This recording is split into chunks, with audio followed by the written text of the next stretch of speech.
ನಮಸ್ಕಾರ. ಕೋಲಾರದ ಚಿನ್ನದ ಗಣಿಗಳ ಕತ್ತಲ ಸಾಮ್ರಾಜ್ಯದೊಳಗೆ ಮತ್ತೊಮ್ಮೆ ಸುಸ್ವಾಗತ. ನಮಸ್ಕಾರ. ಕಳೆದ ಬಾರಿ ನಾವು ರಾಕಿ ಹೇಗೆ ಗರುಡನನ್ನು ಕೊಂದು ಕೆಜಿಎಫ್ನ ಸಿಂಹಾಸನ ಏರಿದ ಅಂತ ನೋಡಿದ್ವಿ. ಆದ್ರೆ ಒಂದು ಕಥೆ ಮುಗಿದಲ್ಲೇ ಇನ್ನೊಂದು ಶುರುವಾಗುತ್ತೆ ಅಲ್ವಾ? ಹೌದು. ಸಾಮಾನ್ಯವಾಗಿ ರಾಜನನ್ನು ಕೊಂದು ಸಿಂಹಾಸನ ಏರುವುದು ಸುಲಭ. ಅಂದ್ರೆ ಹೋಲಿಸಿದರೆ ಸುಲಭ. ಆದರೆ ಆ ಸಿಂಹಾಸನವನ್ನು ಉಳಿಸ್ಕೊಳ್ಳೋದು ಇದೆಯಲ್ಲ, ಅದೇ ನಿಜವಾದ ಪರೀಕ್ಷೆ. ಖಂಡಿತ. ಯಾಕಂದ್ರೆ ಈಗ ಅವನ ಮುಂದೆ ಒಬ್ಬ ಶತ್ರು ಇಲ್ಲ, ಅನೇಕ ಶತ್ರುಗಳಿದ್ದಾರೆ. ಕೆಜಿಎಫ್ನ ಒಳಗೂ ಇದ್ದಾರೆ, ಹೊರಗೂ ಇದ್ದಾರೆ. ಸರಿ, ಹಾಗಾದ್ರೆ ಆ ಹೊಸ ರಾಜನ್ನ ಆಡಳಿತದಿಂದಲೇ ಶುರು ಮಾಡೋಣ. ಅಧಿಕಾರಕ್ಕೆ ಬಂದ ತಕ್ಷಣ ರಾಕಿ ಮುಚ್ಚಿದ್ದ ಗಣಿಗಳೆಲ್ಲ ಮತ್ತೆ ತೆರೀತಾನೆ, ಜನರಿಗೆ ಕೆಲ್ಸ ಕೊಡ್ತಾನೆ. ಒಂದು ರೀತಿ ಜನರ ಕಷ್ಟಕ್ಕೆ ಸ್ಪಂದಿಸ್ತಾನೆ.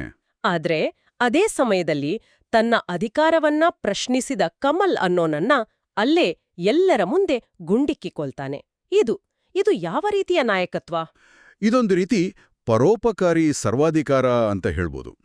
ಅಂದ್ರೆ ಜನರ ಒಳ್ಳೆಯದಕ್ಕೆ ನಾನು ಏನ್ ಬೇಕಾದ್ರೂ ಮಾಡ್ತೀನಿ, ಆದರೆ ನನ್ನನ್ನು ಯಾರೂ ಪ್ರಶ್ನೆ ಮಾಡಬಾರ್ದು ಅನ್ನೋ ಮನಸ್ಥಿತಿ. ಓಕೆ. ರೀನಾಳನ್ನ ಒತ್ತೆಯಾಳಾಗಿ ಇಟ್ಕೊಂಡು ಆಂಡ್ರೂಸ್, ಗುರುಪಾಂಡ್ಯನ್ ಎಲ್ಲರನ್ನೂ ತನ್ನ ಹಿಡಿತದಲ್ಲಿ ಇಟ್ಕೊಳ್ಳೋದು, ವಿರಾಟನನ್ನ ಕೊಲ್ಲೋದು, ಇವೆಲ್ಲವೂ ಒಂದೇ ಸಂದೇಶ ಕೊಡುತ್ತೆ. ಏನದು? ನಾನೇ ನಿಮ್ಮ ರಕ್ಷಕ, ಆದರೆ ನನ್ನ ದಾರಿಗೆ ಅಡ್ಡ ಬಂದ್ರೆ ನಾನೇ ನಿಮ್ಮ ಯಮ ಅಂತ. ಕೆಜಿಎಫ್ನ ಒಳಗಿನ ಪರಿಸ್ಥಿತಿ ಹೀಗಿರುವಾಗಲೇ ಹೊರಗಿನಿಂದ ಒಂದು ದೊಡ್ಡ ಬಿರುಗಾಳಿ ಬರುತ್ತೆ. ಹೌದು. ಗರುಡನಿಗಿಂತಲೂ ಕ್ರೂರವಾದ ಹಳೆಯ ಭೂತ ಅಧೀರ. ಅವನ ಎಂಟ್ರಿ ಕೂಡ ಸಾಮಾನ್ಯವಾದದ್ದಲ್ಲ. ಕೆಜಿಎಫ್ನ ಹೊರಟಾಣೆಯಲ್ಲಿದ್ದವರನ್ನು ಅಷ್ಟು ಕ್ರೂರವಾಗಿ ಕೊಂದು ತನ್ನ ಬರುವಿಕೆಯನ್ನ ಆಕ್ಚುಲಿ ಘೋಷಿಸ್ತಾನೆ. ಅವನ ತಂತ್ರಗಾರಿಕೆ ಬೇರೇನೇ ಇದೆ. ಅವನು ನೇರವಾಗಿ ರಾಕಿಯನ್ನ ಅಟ್ಯಾಕ್ ಮಾಡಲ್ಲ. ಇಲ್ಲ. ರಾಕಿಯನ್ನೇ ಕೆಜಿಎಫ್ನಿಂದ ಹೊರಗಡೆಯೋದು ಅವನ ಪ್ಲಾನ್. ಅದಕ್ಕೆ ರೀನಾಳ್ನ ಅಪಹರಿಸ್ತಾನೆ. ಅವರ ಮೊದಲ ಮುಖಾಮುಖಿ ಇದೆಯಲ್ಲ, ಅಧೀರ ರಾಕಿಯನ್ನ ಸುಲಭವಾಗಿ ಕೊಲ್ಲಬಹುದಿತ್ತು, ಆದ್ರೆ ಮಾಡಲ್ಲ. ಹೌದು. ಯಾಕೆಂದ್ರೆ ಅವನಿಗೆ ರಾಕಿಯನ್ನ ಕೊಲ್ಲೋದಕ್ಕಿಂತ ಅವನನ್ನ ಮಾನಸಿಕವಾಗಿ ಕುಗ್ಗಿಸ್ಬೇಕಿತ್ತು. ನೋಡು, ನಿನ್ನನ್ನು ನಾನು ಯಾವಾಗ ಬೇಕಾದ್ರೂ ಮುಗಿಸ್ಬೋದು ಅಂತ ತೋರಿಸ್ಬೇಕಿತ್ತು. ಒಂದು ರೀತಿ ಸೈಕೊಲಾಜಿಕಲ್ ವಾರ್. ಎಕ್ಸಾಕ್ಟ್ಲಿ. ಆದ್ರೆ ಆ ನಡೆ ರಾಕಿಯನ್ನ ಕುಗ್ಗಿಸೋ ಬದಲು ಇನ್ನಷ್ಟು ಕೆರಳಿಸುತ್ತೆ. ಹೌದು. ಗಾಯದಿಂದ ಚೇತರಿಸಿಕೊಂಡ ರಾಕಿ ಸುಮ್ನೆ ಕೂರಲ್ಲ. ಅವನ ಮುಂದಿನ ನಡೆ ಕಥೆಯ ದಿಕ್ಕನ್ನೇ ಬದಲಾಯಿಸ್ಬಿಡುತ್ತೆ ಅಲ್ವಾ? ಖಂಡಿತ. ಇಲ್ಲಿಂದ ರಾಕಿಯ ನಿಜವಾದ ಆಟ ಶುರುವಾಗುತ್ತೆ. ಅವನು ಕೇವಲ ಕೆಜಿಎಫ್ನ ರಾಜನಾಗಿ ಉಳಿಯಲ್ಲ. ಅವನು ದುಬೈಗೆ ಹೋಗ್ತಾನೆ, ಇನಾಯತ್ ಖಲೀಲ್ ಜೊತೆ ಡೀಲ್ ಮಾಡೋಕೆ. ಅದು ಬರೀ ಚಿನ್ನದ ಡೀಲ್ ಅಲ್ಲ, ಅದು ಕೆಜಿಎಫ್ ಅನ್ನ ಒಂದು ಇಂಟರ್ನ್ಯಾಷನಲ್ ಬ್ರ್ಯಾಂಡ್ ಮಾಡೋ ಪ್ರಯತ್ನ.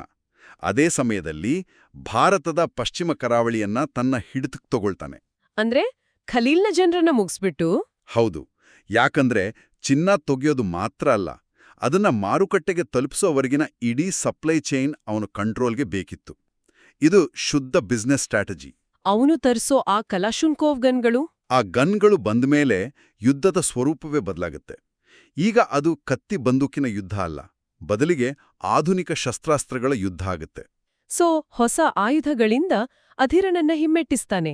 ಆದ್ರೆ ಒಬ್ಬ ಶತ್ರು ಹೋದ್ರೆ ಇನ್ನೊಬ್ರು ಬರ್ತಾರೆ. ಹೌದು.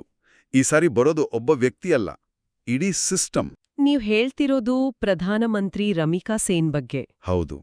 ರಾಕಿ ರಾಜಕೀಯದಲ್ಲೂ ಕೈ ಹಾಕ್ತಾನೆ. ರಮಿಕಾ ಸೇನ್ ಅಧಿಕಾರಕ್ಕೆ ಬರೋದನ್ನ ತಡೆಯೋಕೆ ಪ್ರಯತ್ನಿಸ್ತಾನೆ. ಬಾಂಬೆಯ ಕಂಟ್ರೋಲ್ಗಾಗಿ ಶೆಟ್ಟಿಯನ್ನ ಕೊಲ್ಲಿಸ್ತಾನೆ. ಒಬ್ಬ ಗ್ಯಾಂಗ್ಸ್ಟರ್ ದೇಶದ ಪ್ರಧಾನಮಂತ್ರಿಯನ್ನೇ ಎದುರುಹಾಕಿಕೊಳ್ಳೋದು ಅಂದ್ರೆ? ಅದು ಅವನ ಅಹಂಕಾರದ ಜೊತೆಗೆ ಅವನ ಆತ್ಮವಿಶ್ವಾಸವನ್ನೂ ತೋರ್ಸುತ್ತೆ. ಅವನ ಪ್ರಕಾರ ರಾಜಕಾರಣಿಗಳೆಲ್ಲ ಕೇವಲ ದಾಳಗಳು. ಆದರೆ ರಮಿಕಾ ಸೇನ್ ಬೇರೆ. ಆಕೆ ಕಾನೂನಿನ ಪ್ರತೀಕ. ಇಲ್ಲಿಂದ ಸಂಘರ್ಷ ರಾಕಿ ವರ್ಸಸ್ ಅಧೀರ ಅನ್ನೋದ್ರಿಂದ ರಾಕಿ ವರ್ಸಸ್ ಭಾರತ ಸರ್ಕಾರ ಅನ್ನೋ ಮಟ್ಟಕ್ಕೆ ಹೋಗುತ್ತೆ. ಆಟದ ನಿಯಮಗಳೇ ಬದಲಾಗಿಬಿಡ್ತವೆ.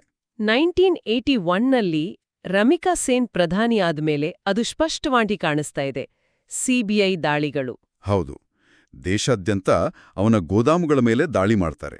ಆದ್ರೆ ಅವ್ರಿಗೆ ಸಿಕ್ಕಿದ್ ಬರೀ 400 ಗ್ರಾಂ ಚಿನ್ನ. ಅದಕ್ಕೆ ರಾಕಿ ಕೊಟ್ಟ ಉತ್ತರ ಇದೆಯಲ್ಲ, ಅಬ್ಬಾ! ಅದು ಅವನ ಪತನದ ಆರಂಭ ಅಂತನೇ ಹೇಳ್ಬೋದು. ಒಬ್ಬನೇ ಪೊಲೀಸ್ ಸ್ಟೇಷನ್ಗೆ ನುಗ್ಗಿ ಆ ಚಿನ್ನ ವಾಪಸ್ ತರೋದ್ ಮಾತ್ರವಲ್ಲ, ಇಡೀ ಪೊಲೀಸ್ ಸ್ಟೇಷನನ್ನೇ ಬ್ಲಾಸ್ಟ್ ಮಾಡ್ತಾನೆ. ಹೌದು. ಆ ಘಟನೆ ಒಂದು ಸಿಂಬಾಲಿಕ್. ಅದರ ಮೂಲಕ ಅವನು ನಿಮ್ಮ ಕಾನೂನು ನನ್ನ ಸಾಮ್ರಾಜ್ಯದಲ್ಲಿ ನಡೆಯಲ್ಲ, ನಾನೇ ಇಲ್ಲಿ ರಾಜ ಅಂತ ಇಡೀ ದೇಶಕ್ಕೆ ಸವಾಲಾಗ್ತಾನೆ. ಇಲ್ಲಿಂದ ಅವನು ಕೇವಲ ಕ್ರಿಮಿನಲ್ ಆಗಿ ಉಳಿಯಲ್ಲ. ದೇಶದ ಶತ್ರುವಾಗಿ ಬದಲಾಗುತ್ತಾನೆ. ಈ ಎಲ್ಲಾ ಗದ್ದಲದ ಮಧ್ಯೆ ಅವನ ವೈಯಕ್ತಿಕ ಜೀವನದಲ್ಲಿ ಒಂದು ಸಣ್ಣ ಬದಲಾವಣೆಯಾಗುತ್ತೆ. ರೀನಾಳ ಜೊತೆ ಮದುವೆ. ಹೌದು, ಇದು ಕತೆಗೆ ಒಂದು ಭಾವನಾತ್ಮಕ ಆಯಾಮ ಕೊಡುತ್ತೆ. ಇಲ್ಲಿಯವರೆಗೂ ರಾಕಿಗೆ ಕಳೆದುಕೊಳ್ಳೋಕೆ ಏನೂ ಇರಲಿಲ್ಲ. ತನ್ನ ತಾಯಿಗೆ ಕೊಟ್ಟ ಮಾತು ಬಿಟ್ರೆ. ಕರೆಕ್ಟ್. ಆದರೆ ಈಗ ಅವನಿಗೆ ಒಂದು ಕುಟುಂಬ, ಒಂದು ಭವಿಷ್ಯ ಸಿಗುತ್ತೆ. ರೀನಾ ಗರ್ಭಿಣಿ ಅಂತ ತಿಳಿದಾಗ ಅವನ ಹೋರಾಟಕ್ಕೆ ಒಂದು ಹೊಸ ಅರ್ಥ ಬರುತ್ತೆ. ಆದರೆ ಅದೇ ಅವನ ಅತಿ ದೊಡ್ಡ ದೌರ್ಬಲ್ಯವೂ ಆಗುತ್ತೆ. ಖಂಡಿತ ಅವನ ಶತ್ರುಗಳು ಅದನ್ನೇ ಬಳಸ್ಕೊಳ್ತಾರೆ. ನಾವು ಈಗ ಕಥೆಯ ಕ್ಲೈಮ್ಯಾಕ್ಸ್ಗೆ, ಅಂದ್ರೆ ಅತಿ ದುರಂತಮಯ ಘಟ್ಟಕ್ಕೆ ಬಂದಿದ್ದೇವೆ. ಅಧೀರ ಖಲೀಲ್ನ ಸಹಾಯದಿಂದ ಒಂದು ಸುರಂಗ ಮಾರ್ಗದ ಮೂಲಕ ಕೆಜಿಎಫ್ಗೆ ನುಗ್ತಾನೆ. ಅದೇ ಸಮಯದಲ್ಲಿ ರೀನಾ ತಾನು ಗರ್ಭಿಣಿ ಅನ್ನೋ ಸುದ್ದಿಯನ್ನ ರಾಕಿಗೆ ಹೇಳುವ ಆ ಕ್ಷಣದಲ್ಲೇ ಅಧೀರ ಅವಳನ್ನು ಶೂಟ್ ಮಾಡ್ತಾನೆ. ಆ ಒಂದೇ ಕ್ಷಣದಲ್ಲಿ ಅವನು ಕಟ್ಟಿದ್ದ ಸಾಮ್ರಾಜ್ಯ, ಅವನ ಕನಸು ಎಲ್ಲವೂ ನಾಶ ಆಗಿಬಿಡ್ತೆ. ಈ ದಾಳಿಯ ಹಿಂದೆ ಗುರುಪಾಂಡ್ಯನ್ನ ದ್ರೋಹ ಇತ್ತು ಅನ್ನೋದು ಮತ್ತೊಂದು ಶಾಕಿಂಗ್ ಪಾಯಿಂಟ್.